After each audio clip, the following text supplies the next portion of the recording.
রাতে খাওয়া দাওয়ার পর ফুল 10টার সময় ইউটিউবে ঢুকলাম, ফুল 10টার সময় আধা ঘন্টার মতো ভিডিও দেখলাম। এরপর চেক করে দেখি রাত 12টা বেজে গেছে। তারপর ফেসবুকে গেলাম, ওখানে 5 মিনিট নোটিফিকেশন গুলো চেক করলাম, দেখলাম রাত 1টা বেজে গেছে। এত ফাস্ট!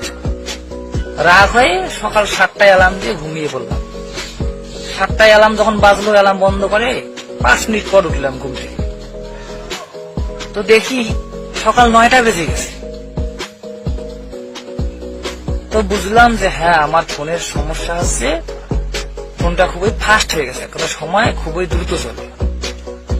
এরপর আমি টের পেলাম যখন পড়তে বসলাম, দুপুর 12টার সময় ফোনটা অফ করে টানা 2 ঘন্টা পড়লাম, 2 ঘন্টা।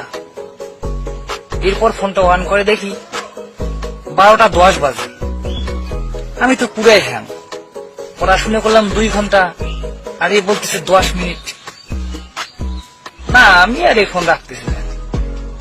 বুঝলাম যে ফোন কোনো সময় স্লো হয়, আবার কোনো সময় ফাস্ট হয়।